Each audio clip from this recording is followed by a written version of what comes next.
The world had been gripped by the story of Gabby Petito, at first missing, then found, and very possibly murdered. Her father says there is nothing that will end his grief and bring her back. But there is one thing he says will help. Pay attention, he says, to the missing and murdered women in Montana who are being ignored. Native American women are the most stalked, raped, and murdered of any women in America. They go missing, they're found dead. What's the pattern? Selena's the 28th one in Bighorn County that hasn't been investigated. Their voices need to be heard. If a non-tribal person commits a murder on a reservation, tribal police can't even make the arrest. Why are these cases not being investigated? No arrest, no charges brought. It keeps happening over and over and over again. I feel like I have a target on my back. We need to stop this. Joining me now is the host of the documentary, who just happens to be a former criminal prosecutor, Lonnie Combs. Also with me, the film's forensic expert, Joseph Scott Morgan of Jacksonville State University. Welcome to both of you. Lonnie, I'm going to begin with you. It's a very simple question. These are American women. Why are these murder cases, and I mean that's the top of the chain in criminal justice, why are they being ignored? That's right. You know, Ashley, it is a shocking crisis that's going on that I think so many people are unaware of. The reason why it's gone on so long, the numbers are so great and overwhelming, a number of factors. One, our Native American women, for many, many years, the history is systemic racism, discrimination, and sexism. I mean, it started out where the young girls were used as property to barter, and that attitude that they are invisible, that they're not worthy of being protected or looked after has carried on through the years. There's also a lot of lack of resources for the law enforcement agencies that govern these areas, as well as this jurisdictional issue that is a real problem in these cases. You have tribal lands, and there are tribal police that are supposed to govern those lands, but you also have local police, state police, and federal police. And as was stated in that clip, there's this issue with tribal police not being able to arrest non-Native Americans who come onto the tribal lands and commit crimes. So they have to call for help to the local or state or federal level. And many times when that call for help goes out, it is not responded to. They don't have time, they don't have the resources, they don't have enough deputies to go out there, or it just falls through the cracks. They're saying, well, where did these girls actually go missing? We don't know. And they start pointing the fingers at each other, and no one picks up the case and actually actively investigates. So the statistics that we were looking at, they're just really heartbreaking, and they're also just frankly unbelievable, and that's not hyperbole. So number one, Indigenous women and girls are murdered at 10 times the rate than any other ethnicity.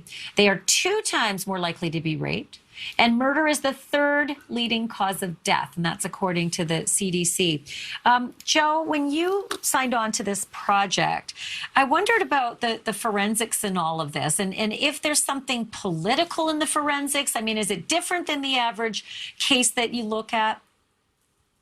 Yeah, it is. And I think to Lonnie's point, a lot of it comes down to the absence of communication between many of these groups. You have a total and complete breakdown when it comes to accountability. You know, you begin to think about the coroner, you begin to think about maybe a state medical examiner, and a lot of the data gets lost in the mix. And so when you're looking for patterns, particularly from a forensic standpoint, and you've got all of these cases, as you have mentioned, that go from reservation to reservation to reservation, there's no way to kind of compile this data relative to typologies, the types of women that are being victimized. If you've got serial perpetrators who, you know, has been pointed out that these women are easily victimized. And a lot of these situations, you've got major interstates that are running right through these areas, which essentially makes them easy targets for human trafficking and for people that would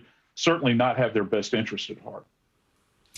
When we come back after the break, there is also that question of something that if you hear the word cold case, it means something entirely when it comes to the forensics in these cases, meaning the cold. It's an easy excuse for why someone dies. We're going to talk about that with Joe and Lonnie right after the break. So, Lonnie, I wanted to just ask you real quickly about the three people that you feature in this documentary, Henny, Kaysera, and Selena. These three victims. What was the similarity between these three victims?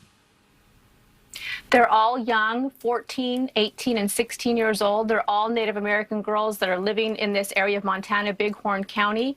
They all went out just doing normal things with their friends, going to a party. They disappeared. They're missing. Their families had to search for them.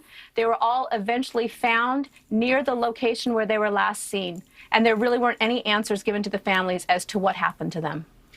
Three lovely faces that we're seeing on the screen right now.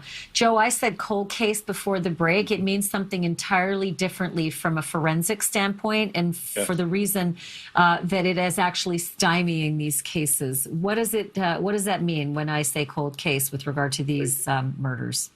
Yeah, well, 2 out of these 3 young women, their final diagnosis was hypothermia.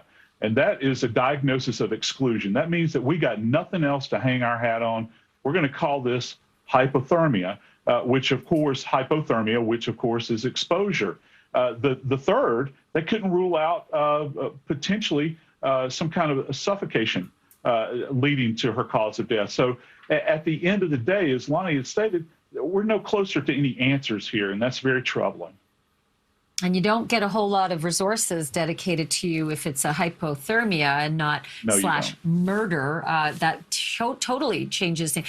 Lonnie, this is so upsetting to see this, but even the granddaughter of the Northern Cheyenne Tribal president was a victim of murder. And it turns out, as I think you've discovered in your research, that almost every Native American personally knows someone who was murdered. And that just seems inconceivable.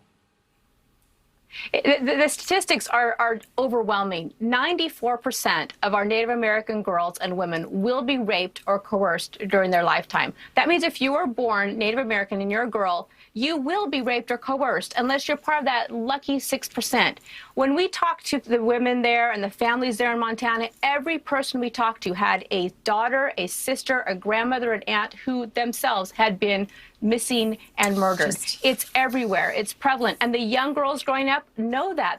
They know they have a target on their back. And no one should have to live with that level of violence facing them. Just a quick plug, the documentary Murdered and Missing in Montana premieres this Friday night at 8 p.m. Eastern on Oxygen.